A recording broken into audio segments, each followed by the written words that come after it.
Welcome, everybody, to the Rip 'em Temp podcast. My name is Kyle and today with me is Jon and Christine. Jon, go ahead and say hello. Good afternoon, everybody. And Christine. Hello. Hi, everybody. Christine here. Welcome, everyone. Appreciate you joining us. Appreciate you taking time to listen to our podcast. Today, our topic is grace and patience. We've had a wonderful time in the last few weeks going through a number of breakfast clubs, listening to different people and facilitating a conversation around grace and patience. It was something that actually has been on a lot of our minds. And where it all originated was it was at a seminar many years ago. A gentleman was talking about changing and altering and improving the procurement industry. And he was out really trying to make some pretty fundamental changes to the overall process. And it didn't matter what you were trying to procure. It was just trying to change and better the procurement industry. And the more I listened to him, the more I realized he had some really good points and some really fascinating ideas about how to change it and better it for both sides, the respondents and the requesters. And so afterwards, I went up to him and I said, "Hey, so are people actually doing what you're talking about?" And his response was, "Yes, well, kind of." And I said, "Well, tell me a little more about that." And he goes, "Well, it's change, and it's some pretty deep-rooted and fundamental change to longstanding business processes. And anytime any organization or group of people go through that sort of change, it really requires a tremendous amount of grace and patience." And at the time, I nodded and smiled, and I said, "Ah, yes, grace and patience. Makes sense." And then I realized as I walked away, that's a very curious phrase, grace and patience. Wasn't quite sure what exactly that meant. I kind of assumed I knew what it meant. And so we thought we would go ahead and have a very in-depth series of conversations around what it actually means. And so we got together and we did a breakfast club with a number of breakfast clubs that addressed this topic. And as we dove into it, one of the very first things we wanted to do is we started asking questions around patience with each other, patience with ourselves, patience with our colleagues, our friends, and our family. And we heard a lot of very interesting things. And so, Jon, Christine, I wanted to start with you and find out, what did you hear? What resonated with you, and what ideas came to mind for you around the concept of patience? Well, my mind first goes to patience with coworkers. And from the discussion today, Sierra was talking about how she was in a meeting and one of her colleagues actually said, "Hey, I think you might be coming across as impatient to somebody who's working under you." And I was just thinking about that dynamic. And so my mind goes to coworkers and goes to what makes me feel patience towards somebody or towards a situation. And I'm excited to dive more into that. We heard a lot of interesting observations, and what really fascinated me was looking at the difference between patients at home versus patients at work. And so it became a debate in reality where some folks were very patient at work, but had very little patience with family. And other folks were like, "You're crazy. We're way more patient at home than we are at work." And so I said, from my perspective, I was like, well, a lot of my patience at work requires me to tamp everything down first and to pause, to think and slow down for just a minute before I react to people. So I said, in actuality, are you perceiving me as patient as opposed to me naturally being patient? We heard that over and over. There's a pretty big discrepancy there, right? It was. I remember the one guy's story. He shared that he was working with a authority trying to navigate a very complex situation, and multiple people on the authority side, multiple people on the client side. And towards the end of the process, one of the people on the authority side recognized him and said, "You have the patience of Job." And it means he has a tremendous amount. He's been extremely patient through the whole process, navigating, working, answering questions, redoing things over and over and over. And he laughed and he said, "Because I appreciated the comment. And then I got in my car and I drove home as the most impatient driver ever." And so the question was, are you doing that every day or just that one day? He goes, "No, I realized I was doing it every single day. I was extremely patient through these long, tedious meetings. And then I was overly impatient trying to get home." And so it was really fascinating to see the differences around the different groups of people that we are in regards to our levels of patience, the context, the environment, and the relationships. Mm-hmm. Yeah, how much are you putting on a different face in front of different people versus how authentic are you being versus what do you want to show and what do you want to not show. There's a lot that you could dive into there.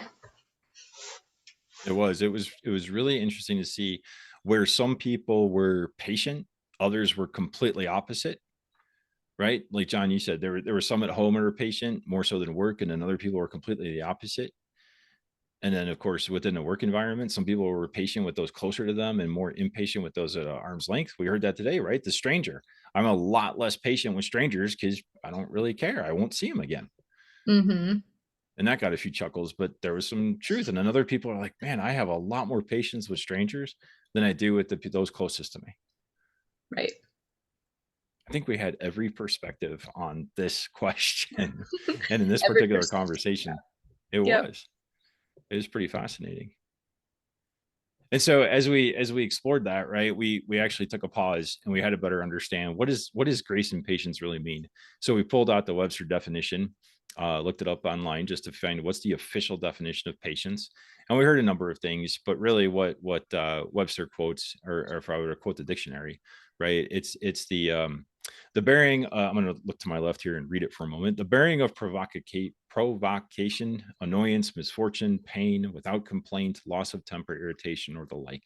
So dealing with things that really frustrate you, annoy you, or just plain make your life hard without complaining. We talked about suppressing restlessness or annoyance when confronted with delay, steady perseverance, diligence, even-tempered care. So that was all around patience. And then we asked about grace. So what's the definition of grace? And in grace, it was favor or goodwill, and a manifestation of favor, such as by a superior or someone above you. And so what we looked at, everyone kind of agreed. Those make sense, right? So patience is tolerating other people, my summary, not anyone else's, but tolerating other people, their actions, behaviors, or inactions and in behaviors or misbehaviors. And then grace is extending the A-OK to allow people to do those things without reprimand or wagging the finger per se. So everyone somewhat agreed, okay, that makes sense. And we took the next step and we said, well, what do those look like in actual behavior? Right. And we found a number of things that 8 of them, to be specific, 8 different things that we talked about of what those to manifest patience and grace into behavior. And it was really fascinating how, as we went through a number of groups with this conversation, each one latched on to a different one of those 8 things. And so I'll read them real quick and then we'll talk about them. So the first one was words, spoken or written. Second is meeting others' needs. Third is let it go. 4 is being present. 5 is forgive. 6, gratitude. 7, making others feel significant. And 8, staying true. So Jon, when we were chatting with the group together, we saw a huge focus on being present. Absolutely. Right. And as we were talking about those, it was where it really came out for folks is as soon as we asked the question of those 8 things, which are you naturally good at? Right. And people, they jumped right at being present. That was one where a lot of them felt like they were pretty good about that. And I said, that's fabulous. Is your phone out? Did you turn off your email? What's that little dinging noise I just heard? So I said, that's fabulous. I love that you guys are really focused on being present. How we also asked the question about letting it go. And that to me seemed like it was one of the hardest ones for everyone in the room. I mean, most of us are overachievers in varying areas. I know for me, I have issues with responsibility. I take on so much responsibility on myself, and I have difficulty letting it go. And one of the other ones I felt like we could actually spend a lot of time with, and I know that's an ongoing conversation at Ripple Intent, is gratitude, right? And what does that look like? How are we practicing it? So there's certainly a lot that we could extrapolate out of the groups from that. Jon, we also talked a lot about letting it go, and people were trying to compare letting it go to forgiveness. and we were talking about what is that line, because in a certain sense, forgiveness is kind of letting it go and saying, it's all good. No need to say you're sorry. It's fine. We're totally cool. But people are saying, okay, but if somebody's potentially letting something go, is that opening up the opportunity for somebody to like bring it back a few years later without the full forgiveness? So I thought that was really interesting. That was pretty amazing. We had a long conversation with a number of people about that this morning around the specifics and the differences between letting it go and forgiveness. And there were some pretty strong opinions that for some people, they could do one, but not the other. And of course, the others were flipped. But I don't remember anybody who said that they were naturally good at doing both. Yeah, I don't remember that either. I don't think that came up because we were so excited about trying to compare the two, right? So what I heard is, I'm going to let it go today, but I'm not going to forgive you No, because I'm going to bring it I back won't forget. tomorrow. I'll forgive, but I won't forget. yes, we did hear that, right? We I will did, bring it yeah. up, and I will make sure you remember that I remember what you did 3 years ago. Yeah. I let it And go, but I still got it. I think that plays really more into grace than patience. I don't know. The more I think about it, the more I think like letting it go could potentially be surface level, right? But if you find it in your heart to like truly forgive somebody, it means that I won't bring it up later to pin it against you. And that requires grace. Yes. It was funny because as we kept talking about this, there were some pretty challenging opinions around which of these have a place at work and which ones don't. What was really fascinating around the whole present piece was, we challenge, or we are challenged right now being present, like you said, John, with the number of distractions between the phone, the email, the dings, the this, that, of course, all the people around us. But being present in the moment, and then having that distraction of a deadline or a work product or something that needs to be done that didn't get done, and here you are either as a teammate or a manager or a leader, and you are trying to find the way to say it's okay in a way without, or at least trying to balance, great, what are we going to do because the person in front of me failed, right? Do you chastise for the mistake or for the lack of whatever it may be, or do you extend grace and patience and then have to cover? There's a lot of debate around, okay, this sounds good with like my family, but when it comes to work, we don't have time for this stuff. There were a couple of really strong opinions in the conversation we had, Christine, about, I don't care who you are, we got stuff to get done and you need to get it done. It's like a three strikes you're out type of mentality at work. If you had a three strikes you're out with your significant other, we'd all be in big trouble. Very true. Very true. That's right. My wife has already told me I'm only allowed 2 mistakes a year. A year. A year. Oh, she's generous. Very generous. Right. Exactly. I think I used those up by January 5. Well, she's definitely got you in a place to understand where I think that conversation ultimately took us each time, which was the people were asking about, if you extend people patience and grace, when does it move to being an enabler of bad behavior? There's a lot of debate and discussion around that one. Right. Yeah, because if somebody keeps messing up at work and it's something important, like they're missing deadlines or they're not communicating properly or not doing XYZ that meets their roles and responsibilities level, they just keep doing it over and over because you're saying, hey, I know you weren't doing this right, but let me show you how to do it better next time. And then if it keeps happening and keeps happening, it's like, where is your forgiveness meter? Is it up here? Is it right here? Like, yeah, that was a big conversation too. It really was. I like the person who is like, well, if I got deadlines for 5 people, I'm going to find the one that's the easiest pushover, and I'm just going to tell them, hey, I'm too busy. And it's like, so pushover equates to person who extends grace and patience. Yeah. Yeah. People perceive forgiveness, I think, differently, a little differently in our industry. See it as like an easy, you're giving them the easy route or something. Like mistakes come really hard, I think.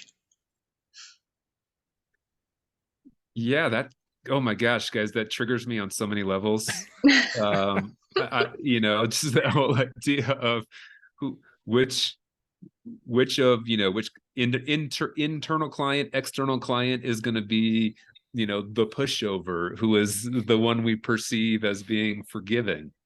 Um, oh, that triggers my responsibility so bad, because if I'm that client, oh, that's going to be really hard for me. I'm not going to let it go. I got to tell you what, I'm just not going to let that go. That is super hard. Mm. But yeah, where do you draw the line?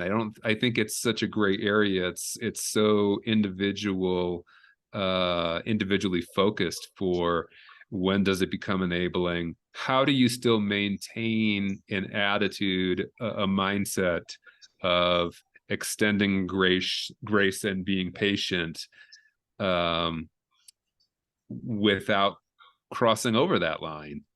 Mm-hmm. And we had a lot of that conversation, John, when you and I were talking with the group, because they were really exploring reading the situation to determine what's the right response for both the situation itself and the person or people sitting around the table with you, right? So it's a matter of being intentional. And sure, we're all going to react, right? If something's missed or something's wrong or something is taking longer than it should, right? We're all going to react and have those internal mechanisms that and emotional responses to all the situations.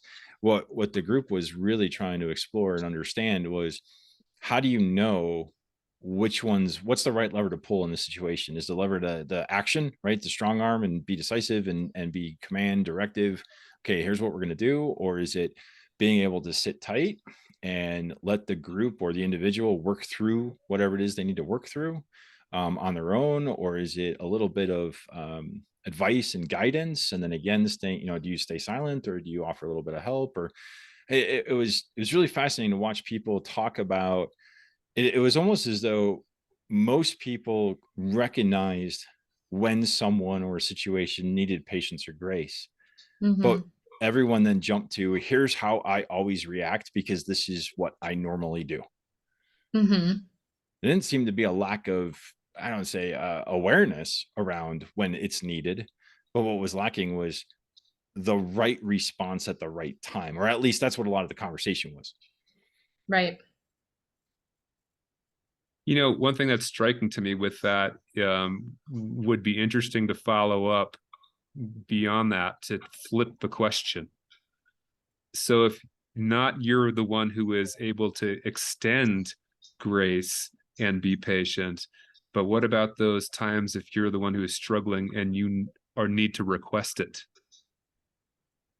right? How do we go about that and spin that conversation? Because that really makes me then become a lot more mindful of, oh, I got to be paying attention. That person actually needs me to be more patient with them, or how do I, work through a situation with them? Mm-hmm. Because tomorrow I'm going to be in the same boat. That relationship, I think, that you're talking about definitely takes a certain amount of vulnerability, both from the project manager and the people doing the work. So you have to have trust, and you have to have certain stepping stones, right, in order to have the opportunity to even come and say, I'm really struggling, I know I'm not meeting your deadlines, please be patient with me. That's a big statement. That is that's a difficult thing in a lot of situations, especially externally, but even internally, right? Mm-hmm. But even with at home, right? If your significant other or your kids said, "Hey, be patient with me." Now, I can't in the life of me think about how or when my kids would ever say that, right? They Right. wouldn't say it that way, but I could certainly see them or hear them if I reflect even on the last couple of weeks. I think they've asked for it without actually saying that.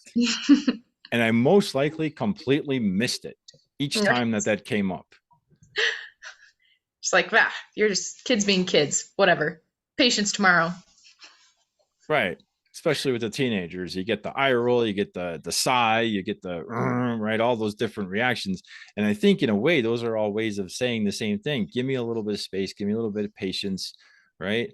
And I wonder now too, how many folks at work have reacted the same way, right? Mm-hmm. Are they silent? Do they go stoic? Do they, passive aggressive, or become? Are there other signs?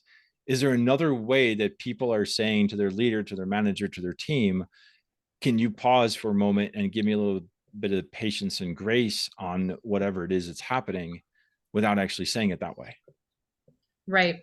Or do they have like enough self-awareness to recognize if they're in front of others and they're just like sighing or eye rolls? Like, do they even know that they're doing that? Because your subconscious could be thinking a series of things in the meeting and you may have no idea that you're doing these eye rolls, right? And I think it takes that one person, or it takes somebody to come up to you and say, hey, I noticed you were a little bit different in that meeting. Like, what's going on? That's one thing, going back to Sierra's story, is she had that person who was able to talk to her and felt comfortable even saying that. But if you don't have that person who's comfortable enough to say it, you could be doing this stuff in meetings or just even in one-on-one conversations and like potentially not know it.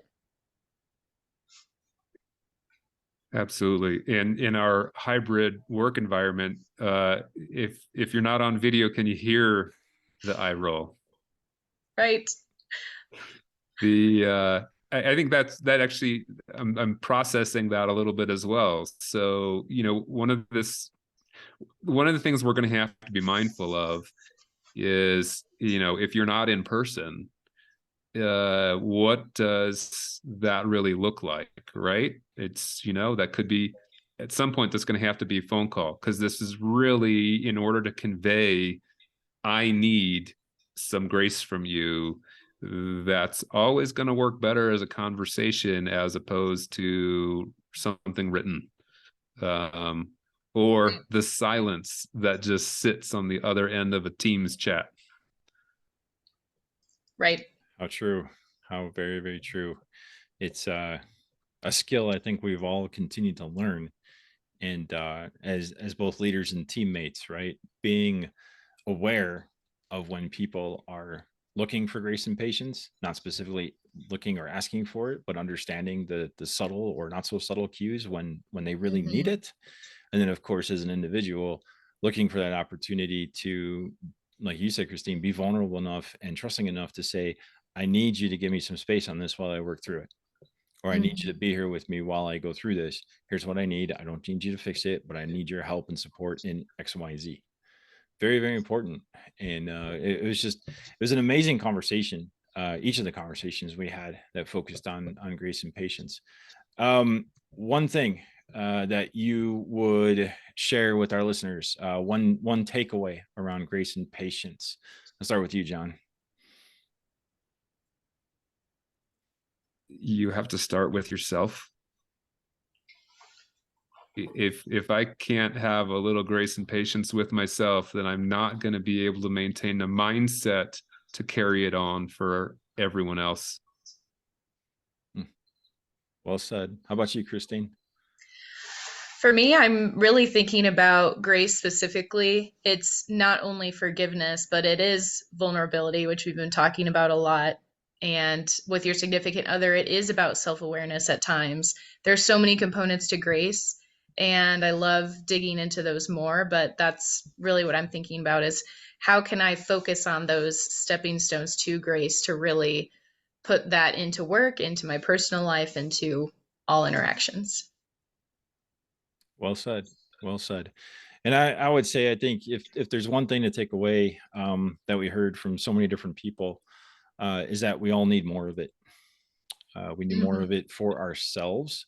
I say it. We need more patience and grace towards ourselves, and we need to be able to and work on extending more patience and grace. And so, my takeaway from that is, everybody around you is looking for ways to extend it more, and also, allow themselves the freedom to give themselves more of it. So if you're feeling that way, you're totally not alone.